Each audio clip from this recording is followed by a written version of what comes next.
मैं एक गरीब फैमिली से बिलोंग करता हूँ और मैं बहुत सारी मुश्किलों का सामना करते हुए यहाँ तक पहुँचा हूँ अभी।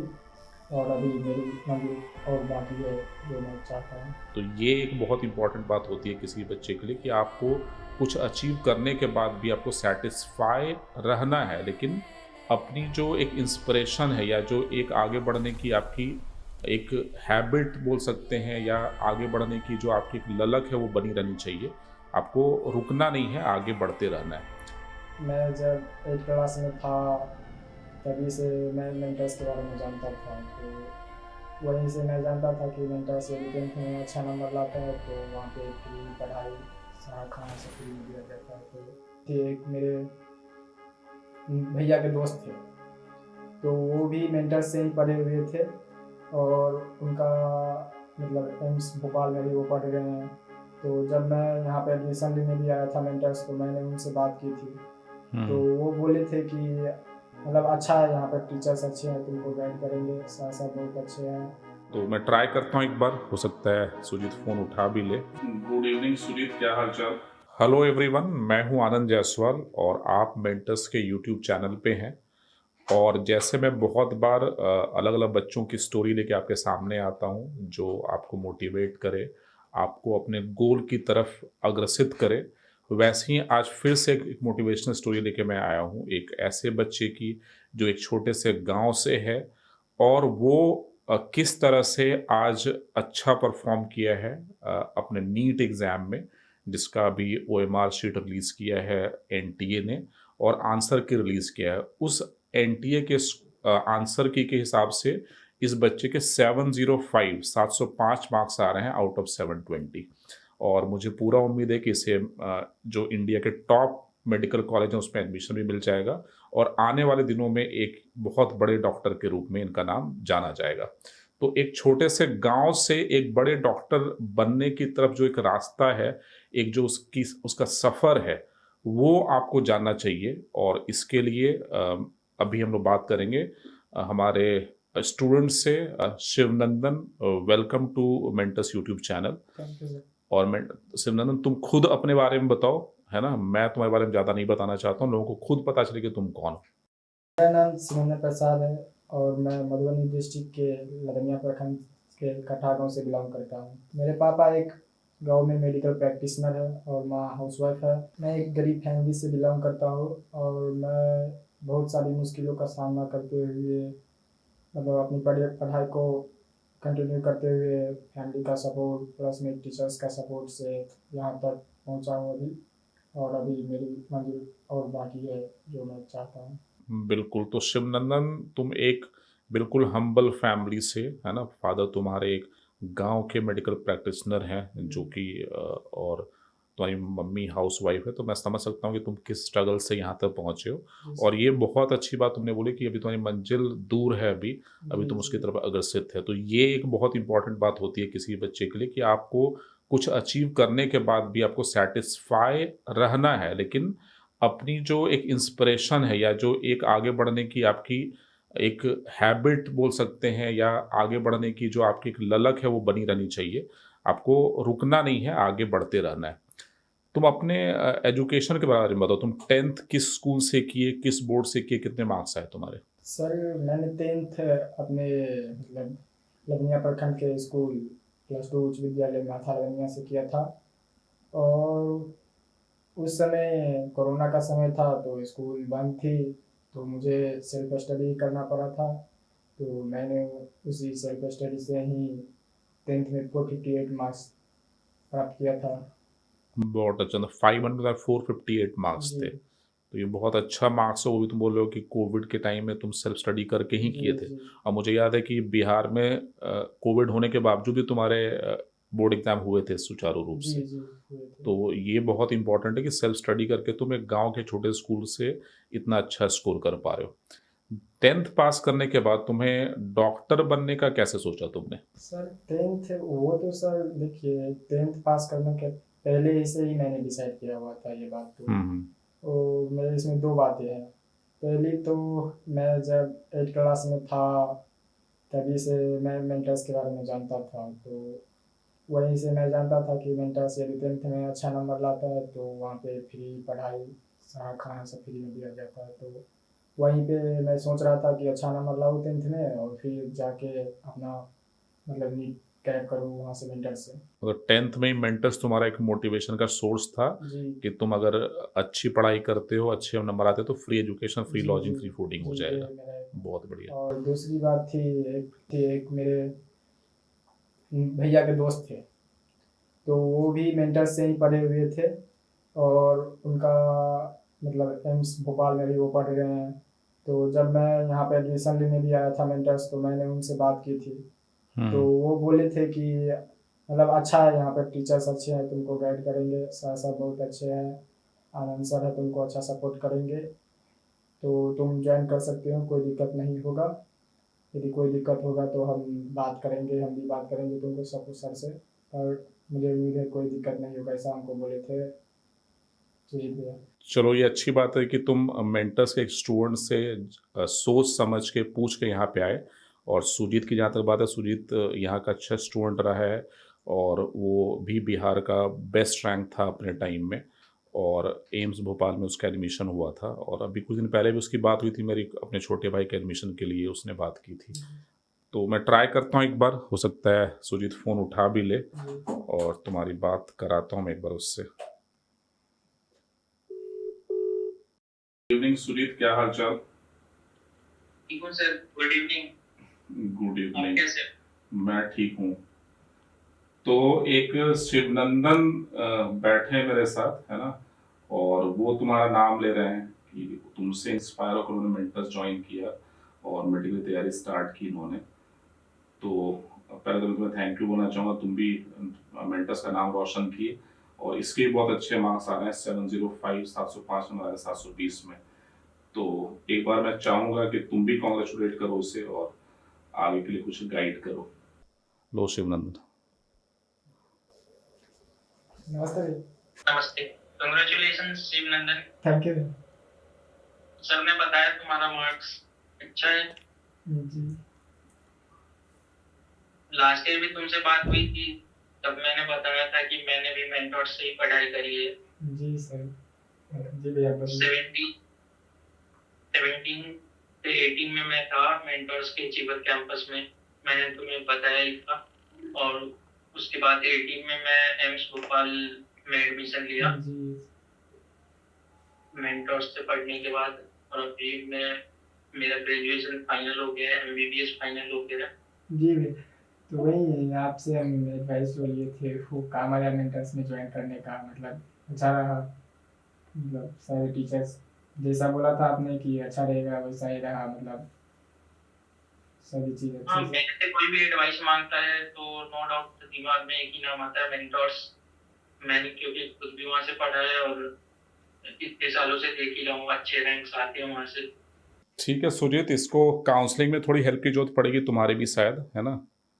तो यस सर। इसको और फर्दर हेल्प करते हैं और अच्छा लग रहा है कि तुम भी सामने हो, मेंटर्स के पढ़े हुए बच्चे, और ये भी है, इसको भी टॉप कॉलेज मिल ही जाएगा।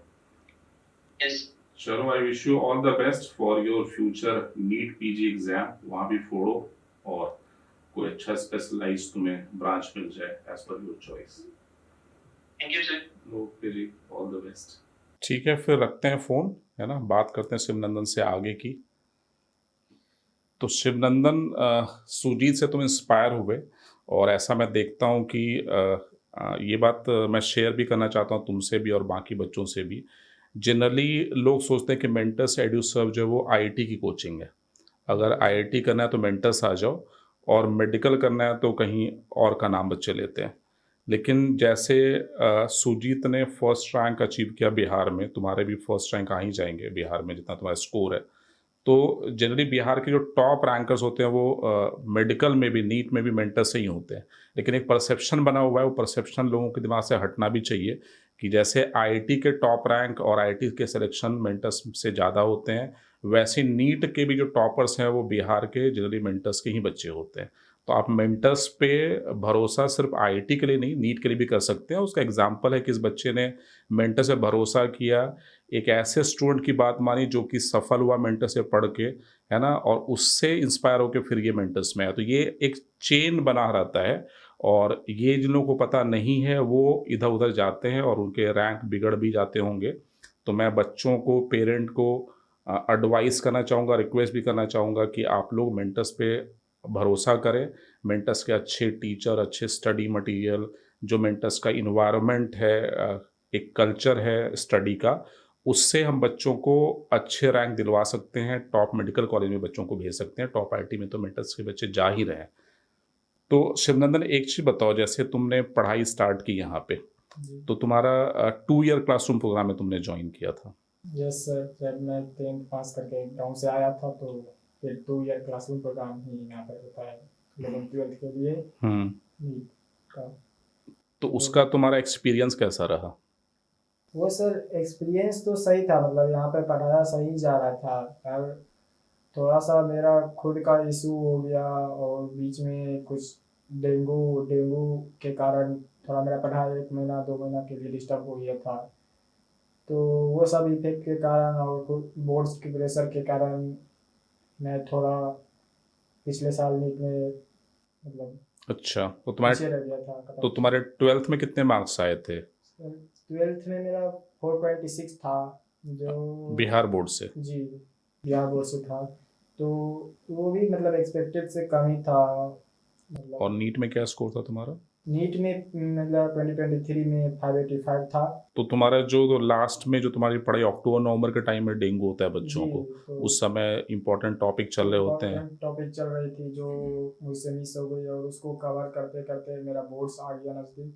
तो फिर मैं बोर्ड्स के लिए पढ़ने लगा, और फिर बोर्ड्स के बाद मुझे ज़्यादा समय मिला नहीं नीट के लिए। तो चलो, तो तुम्हारे फर्स्ट ईयर 2 साल मेंटर से पढ़ा, सब कुछ ठीक है, लेकिन डेंगू की वजह से, वीकनेस की वजह से तुम उतना अच्छा नहीं कर पाए। जी। लेकिन जब तुम्हारा स्कोर 585 में, जनरली बच्चों को देखता हूँ मैं कि उनको डेंटल मिल जाता है या फिर होम्योपैथी या आयुर्वेदी, वो तो बच्चे अपनी तैयारी छोड़ के उसमें लग जाते हैं। तुम्हें मन में नहीं आया कि अब कंटिन्यू कर लेते हैं उसी में? ऐसा एडवाइस मुझे मिला था, पर मैं बचपन से मतलब जब से मैंने नीट के बारे में सोचा था तभी से एक बात तो कंफर्म थी कि मुझे एमबीबीएस ही करना है, मतलब कभी भी करना है। मैं दूसरा प्लान भी कोई रखा ही नहीं था, मतलब द प्लान ए था MBBS from good medical college, no plan B. No plan B. चलो, ये भी इंपॉर्टेंट चीज़ है। बच्चे ना 10 तरह का ऑप्शन बना के चलते हैं, ये नहीं तो ये कर लेंगे, ये नहीं तो ये कर लेंगे।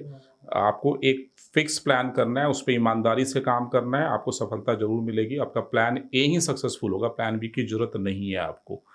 और 585 तुम बता रहे हो मार्क्स आए थे नीट में, जी तो उसके बाद तुमने फिर क्या प्लान किया, आगे क्या प्रोसीड किया? सर, जिस दिन मैं एग्ज़ाम दे के आया था उसी रात में मैंने चेक किया तो मुझे पता चला इतना आ रहा है। तो मैं उसी दिन अपने हॉस्टल इंचार्ज के पास गया, मेंटर्स के हॉस्टल मेंटर्स इंचार्ज? के हॉस्टल इंचार्ज के पास, और फिर उन्हीं को बोला कि मेरे इतने मार्क्स है, सो मैं आगे इसी के यहीं से कंटिन्यू करना चाहता हूँ। मैंने एग्ज़ाम के लिए ही उनको ये बात बोल दी थी यहीं से। तो मैंने वहाँ हॉस्टल लेफ्ट नहीं किया, मैं क्योंकि 12th में भी वहीं पे था, तो हॉस्टल लेफ्ट नहीं किया और वहीं से कंटिन्यू रखा। मैं बीच में बस 10 दिन के लिए घर गया और फिर आके रिजल्ट से पहले से ही मैंने पढ़ाई शुरू कर दी थी। चलो, ये तो बहुत इंपॉर्टेंट बात है कि तुमने आंसर की चेक कर लिया, तुम्हें लग गया 585 आएगा, अच्छे रैंक नहीं आ रहे हैं, और तुम्हें डेंटल, होम्योपैथी, आयुर्वेदिक करना नहीं था तुम्हें, तो तुमने मतलब कंटिन्यू कर दिया पढ़ाई मेंटर्स में ही बिना गैप के। जी सर। तो ये भी एक इम्पॉर्टेंट बात है कि मेंटर्स के जो मेडिकल विंग है उस पे बच्चे इस तरह का ही भरोसा करते हैं कि पहले 2 साल पढ़े, और अगर हेल्थ इशू या किसी इशू से इनका कंटिन्यू नहीं हो पाया तो इन्होंने मेंटर्स पे ही भरोसा किया, यानी कहीं और फिर चले गए। और उसका रिजल्ट है कि मेंटर्स में टाइम देने का फ़ायदा ही तुम्हें 705 तुम स्कोर कर पा रहे हो, टॉप जी मेडिकल सर। कॉलेज तुम्हें मिलने वाला है। जी। तो ये मेंटर्स पे तुम्हारा भरोसा दिखाता है, और जी तुम्हारे सर। मेंटर्स में तुम कितने सेटिस्फाइड रहे हो वो भी मैं समझ सकता हूँ। जी। अच्छा, एक चीज़ और बताओ, जो तुम्हारी सफलता है ये, है ना, इस सफलता में तुम, जैसे एक तो तुम बता रहे हो कि 10th में तुम एक साधारण परिवार से हो, फिर तुमने बताया कि बिहार बोर्ड से पढ़े हो, जी और सर। उसमें तुम्हारे मार्क्स बिहार बोर्ड में अच्छे आए, फिर तुम डॉक्टर बनने का सोचे, फिर डेंगू की वजह से तुम्हारे मार्क्स कम हो गए। तो तुम अपने आप को मोटिवेटेड कैसे रखते हो? सर मोटिवेटेड ऐसा जब भी कभी होता था तो सर मैं अपने मतलब शुरू से ही ये जब मैं 10th से ही चलता आ रहा है कि जब भी मुझे कभी डिमोटिवेटेड फील होता था तो मैं अपने फैमिली कंडीशंस को याद करता था। मतलब मेरा क्या फैमिली कंडीशंस चल रहा है, मेरे पापा को क्या दिक्कत आ रही है और उसे मैं कैसे ठीक कर सकता हूँ। तो ये सब देख के मुझे हमेशा मोटिवेशन मिलता था। तो यही मेरा मेन सोच था, अपने फैमिली कंडीशंस को याद करना, अपने परिवारों को देखना और उनके लिए मैं क्या से क्या कर सकता हूँ कि वो आगे जाके मतलब अच्छे से रहे। अच्छी लाइफ लीड कर जी। सकते। ये मैं जनरली देखता हूँ बच्चों का जिनका फैमिली बैकग्राउंड फाइनेंशियली उतना अच्छा नहीं होता है, वो बच्चे कभी कभी डीमोटिवेटेड हो जाते हैं कि नहीं हम कुछ कर ही नहीं सकते, और पढ़ाई छोड़ के वो बाकी काम में लग जाते हैं। लेकिन मैं बच्चों को बोलना चाहूँगा कि आपको पोवर्टी को कभी भी एक्सक्यूज़ नहीं बनाना है। Poverty should not be excuse, poverty should always B an attitude कि नहीं मैं गरीब हूँ तो इसमें कोई बुराई नहीं है, लेकिन मैं उस गरीबी से बाहर निकलूँगा और उसका सबसे अच्छा जो तरीका है वो पढ़ाई-लिखाई है। जैसे शिवनंदन ही हैं तो इन्होंने गरीबी को एक्सक्यूज़ नहीं बनाया कि मैं नहीं पढ़ सकता। अच्छे नंबर स्कोर किए, मेंटर्स जॉइन किया, फ्री एजुकेशन इसको मिला और फिर ये इसको आगे बढ़ाता गया और फिर आज एक अच्छे टॉप मेडिकल कॉलेज के लिए एलिजिबल बन चुका है ये। तो आपको पॉवर्टी को एज़ एक्सक्यूज़ नहीं बनाना है, पॉवर्टी को अपना एटीट्यूड बनाना है, उसके लिए काम करना है। और ये बहुत अच्छी बात तुमने बोली है कि तुम जब डीमोटिवेटेड होते हो तुम अपने फैमिली के बारे में सोचते हो, जी है सर। ना? और ये सोचना भी चाहिए क्योंकि आप अपनी फैमिली पढ़ाई-लिखाई करके अपनी खुद की लाइफ़ को बदल सकते हैं। आप अपनी फैमिली को बदल सकते हैं, तो पूरा दुनिया जो आपके अराउंड है वो चेंज हो सकता है अगर आप जी पढ़ाई करो। सर। मुझे तो तुम बहुत अच्छे डॉक्टर बनोगे और सारा फैमिली, तुम्हारा गाँव, हर जगह की चीज़ें को तुम बदल सकते हो आने वाले दिनों में। जी थैंक तो ये मुझे खुद ही इंस्पायर करी तुम्हारी स्टोरी, और जो बच्चे सुन रहे हैं, जो पेरेंट्स सुन रहे हैं, वो भी इससे इंस्पायर होंगे। और मैं पेरेंट्स को भी बोलना चाहता हूँ, कुछ गरीब पेरेंट्स होते हैं, वो कहते नहीं हम अपने बच्चे को पढ़ा ही नहीं सकते, उनको डॉक्टर इंजीनियर नहीं बना सकते, तो ऐसी कोई बात नहीं है। जैसे शिवनंदन है वैसे और भी स्टोरी मैंने पहले कवर करी है जिसमें बच्चे एक बिल्कुल साधारण परिवार से होते हैं और वो आगे जाके बहुत बड़े डॉक्टर इंजीनियर बन जाते हैं। तो ऐसी स्टोरीज हम लोग कवर करते रहते हैं। आज शिवनंदन से बात करें तो इन्हीं की बात करेंगे। समय एक चीज़ और बताओ, जैसे तुम्हें देख के तो लग रहा है कि तुम खूब मेहनत किए होगे, पतले-दुबले हो गए हो, जी और सर। वो तो मस्ती-वस्ती करते थे कि नहीं पढ़ाई के टाइम में? वो सर ज़्यादा नहीं करते थे, मतलब 11th-12th में तो नहीं के बराबर। फिर थोड़ा ड्रॉप में मतलब दोस्त सब लगा तो बोला थोड़ा प्रेशर कम लो, अच्छा रहेगा तुम्हारे लिए, तुम बहुत प्रेशर लेता था। तो वो सब से थोड़ा मतलब ड्रॉप ईयर में थोड़ा सा हटके, पर ज़्यादा भी नहीं। वैसे भी मैं मोबाइल पे बहुत कम समय डालता हूँ, मेरा कोई इंस्टा अकाउंट नहीं है, ना फेसबुक अकाउंट है। मैं व्हाट्सअप भी बहुत लेट से शुरू किया था। तो मेरा ऐसा कोई डिस्ट्रैक्शन नहीं था, मतलब बस यही था, एक पढ़ाई था, करना था, हमको पता था कि पढ़ाई से ही होगा कुछ। तो हाँ, आजकल बच्चे सोशल मीडिया पे लगे रहते हैं, मोबाइल पे लगे रहते हैं, वीडियो गेम, उन सब से उनकी पढ़ाई डिस्टर्ब होती है, उनको उस समय पता नहीं चलता है, वो उस समय उनको थोड़ा मज़ा भी आता है दोस्तों के साथ घूमना-फिरना, लेकिन अगर आप फ़ोकस्ड रहते हो तो आपको शिवनंदन जैसी सफलता मिल सकती है। शिवनंदन ये बताओ तुम अपनी सफलता का श्रेय किनको देना चाहोगे?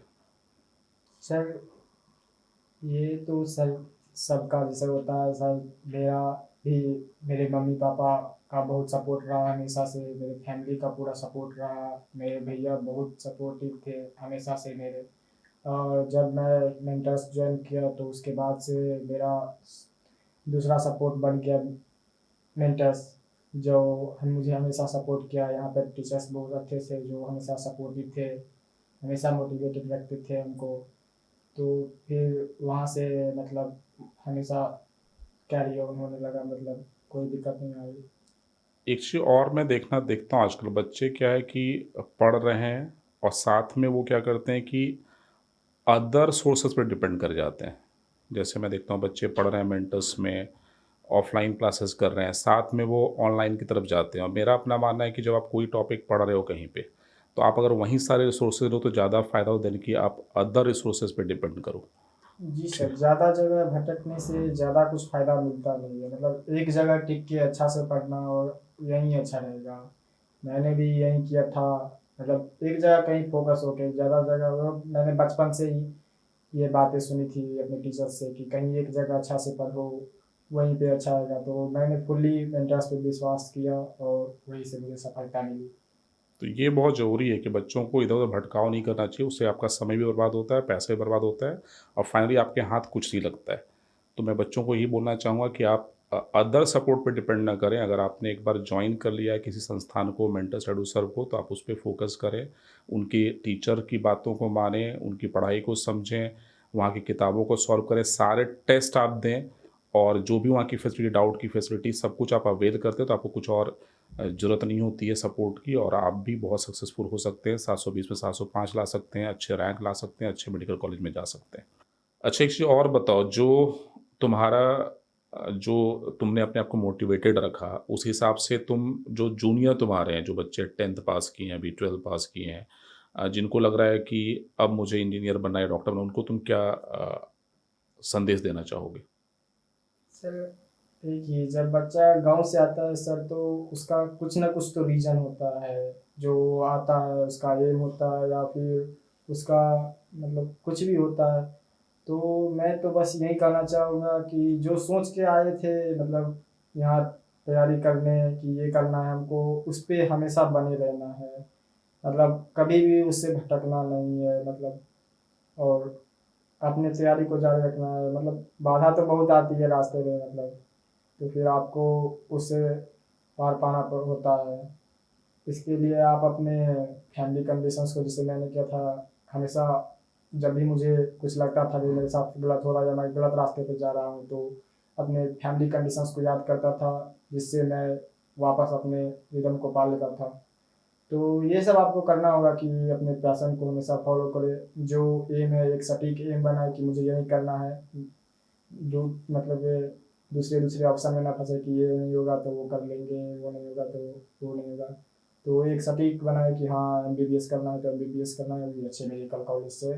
तो इसके लिए आप जो भी हो सके वो हर बार मेहनत तो लगती ही है, और साथ में हमेशा मोटिवेटेड रहना और पेरेंट्स का सपोर्ट आपको चाहिए ही। तो यही सब है, तो आपको फॉलो करना होगा। चलो अब ये बताओ तुम्हें हॉबी क्या है? पढ़ाई लिखाई के अलावा क्या करते हो तुम? सर मेरा ज़्यादा कुछ शुरू से ही मेरा ज़्यादा कुछ इंटरेस्ट नहीं रहा है इधर। बस एक थोड़ा सा क्रिकेट खेलता था घर पे, मतलब गाँव का। तो अच्छा, क्रिकेट। तो क्रिकेट तुम्हारा हॉबी है हाँ जी। और क्रिकेट खेलते हो कि देखते भी हो? दोनों। दोनों। तो अभी आईपीएल देखे? आईपीएल सर एग्जाम से पहले तो ज़्यादा नहीं देखता था, मतलब कभी बस कुछ ही देर। हम्म। कभी खाना का समय समय मिला रात में 8 बजे तो हम्म। चला गया। हाँ, हमने तुम्हारे जो हमारे कैंपस उसके डाइनिंग रूम में टीवी लगा रखा है, तुम खाना खाते उसमें देख सकते हो, बाकी टाइम पढ़ाई में। हाँ सर, वही उसी टाइम देखते थे। तो तुम्हारा आईपीएल की फेवरेट टीम कौन सी है तुम्हारी? मेरी टीम सर, मेरा मतलब मेरा विराट कोहली हमेशा से फेवरेट प्लेयर रहा है। तो मैं उन्हीं को हमेशा सपोर्ट करता हूँ। तो विराट कोहली तुम्हारे फेवरेट हैं और जी। इसलिए आरसीबी तुम्हारा फेवरेट हो गया होगा। हाँ। चलो, बैड लक कि वो नहीं जीत पाए लेकिन तुम जीत गए हो, है ना? तो अच्छा लगा तुमसे शिवनंदन मिल के, और बच्चों को भी अच्छा लगा होगा, कुछ मोटिवेट हुए होंगे। और आगे अब क्या प्लान है तुम्हारा? आगे मस्ती करना है, क्या करना है? सर मुझे आगे प्लान यही है कि सर अपने पढ़ाई को कंटिन्यूस करके अब थोड़ा सा लगने लगा कि नहीं, मतलब सारा एंजॉय भी करना है और पढ़ाई भी करना है, मतलब दोनों चीज़ अब साथ साथ करना है। क्योंकि अब वही मतलब एमबीबीएस के साथ साथ अपने लाइफ को भी एंजॉय करना है। तो वही मैं चाहूँगा कि पढ़ाई कंटिन्यू कर करके बिल्कुल। लाइफ भी एंजॉय करूँ। बिल्कुल, पहले आपने एक मंजिल पा ली है, अब आप जी। आ, थोड़ा बहुत एंजॉय भी कर सकते हैं लेकिन फोकस अपने करियर पे बनाए रखना है, क्योंकि आपको अभी एमबीबीएस करना है अच्छे कॉलेज से, फिर आगे जाके पीजी करना है, स्पेशलाइजेशन करना है जी। और फिर उसके बाद आप सेटल हो सकते हो। जी। और फ्यूचर इंस्पिरेशन एस्पिरेशन क्या है तुम्हारा? मतलब क्या करना चाहते हो लाइफ में? सर अभी मेरा फ्यूचर है कि मैं तो पहले एमबीबीएस करूँ, उसके बाद एक अच्छे से पीजी कॉलेज में पीजी हो जाए, तो फिर उसके बाद एक अच्छा सा मैं चाहता हूँ न्यूरो सर्जन कर लूँ, मतलब बहुत उसमें अच्छा। जाना। न्यूरो सर्जन बनना चाहते हो तुम? जी। और अपने फैमिली के लिए, जहाँ से हमने स्टार्ट की थी बात, फैमिली के लिए क्या करना चाहते हो? अपने गांव के लिए क्या करना चाहते हो? अपने समाज के लिए क्या करना चाहते फैमिली, कभी भी कोई बच्चा यदि आता है तैयारी करने, तो सबसे बड़ा रोल होता है फैमिली का, कि फैमिली उस बच्चे के प्रेशर को कभी कैसे हैंडल करती है। मतलब कैसे उसका मन के बात को समझ पाती है, वो नहीं भी बोलता है तो कैसे आप समझ पाए। ये बहुत बड़ा रोल होता है फैमिली का, जो पेरेंट्स करते हैं। मेरे पापा ने हमेशा मुझसे कांटेक्ट में रहते थे, हमेशा मुझसे पूछते रहते थे क्या परेशानी आ रही है क्या, मतलब वही है, हम नहीं बताते थे फिर भी वो पता कर लेते थे कि यही हो रहा होगा। तो हमेशा हमसे पूछते रहते थे और हमेशा सपोर्ट करते थे, मतलब नहीं थे कि पापा ऐसे ही होते हैं, मतलब बोलते नहीं है पर बहुत कुछ करते हैं। तो हमेशा उन्होंने मुझे कभी भी ये नहीं, पढ़ने से पीछे नहीं हटाया। हमेशा चाहे कोई भी कंडीशन हो, मुझे मेरी प्रायोरिटी दी पढ़ने को, हमेशा ही रहा वो प्रायोरिटी पढ़ने को पापा ने दी। एक मेरे इंस्पिरेशन मेरे भैया भी थे, मतलब बहुत अच्छे, मतलब हम उनको भी इंस्पिरेशन मानते थे भैया को। और पापा तो सबके होते ही हैं, बिना कुछ बोले वो बहुत कुछ करते हैं हमारे लिए। तो यही सब था। और 10th के बाद जब मैं मेंटर्स आया तो यहाँ पर मुझे काफ़ी सपोर्ट मिला। मैं तो पहले नवंबर बैच में था, फिर वहाँ से अच्छा परफॉर्मेंस पे जीवन में गया। तो वहाँ पर मतलब आप रेगुलर आते थे तो वहीं पे आप मोटिवेट करते थे, तो उससे भी अच्छा मोटिवेशन रहता था और हमेशा सपोर्टिंग रोल रहा। आपने भी बहुत सपोर्ट किया और मेंटर्स का तो है ही सपोर्ट हमेशा से। चलो, मेंटर सपोर्ट आगे भी रहेगा तुम्हें, है ना। जैसे अभी तुम्हारे सुजीत भैया कनेक्टेड है, वैसे तुम कनेक्टेड रह सकते हो। तुम हमारे एलुमनाई के एक पार्ट होगे और तुमसे बच्चे इंस्पायर होंगे। और जैसे तुमने मेंटर्स का नाम रोशन किया है, तुम्हारे सुजीत भैया ने नाम रोशन किया मेंटर्स का, वैसे और बच्चे जुड़े और वो यहाँ का लाभ उठाएं और बहुत अच्छे मेडिकल कॉलेज में, बहुत अच्छे इंजीनियरिंग कॉलेज में जाए। यही हम लोग चाहते हैं यहाँ पे। और तुमसे बात करके बहुत अच्छा लगा। और मुझे लगता है तुम लाइफ में बहुत अच्छा करोगे, एक अच्छे डॉक्टर बनोगे और अपने फैमिली के लिए, अपने समाज के लिए कुछ अच्छा करोगे। Thank you. चलो, I wish you all the best Simranandan. Thank you.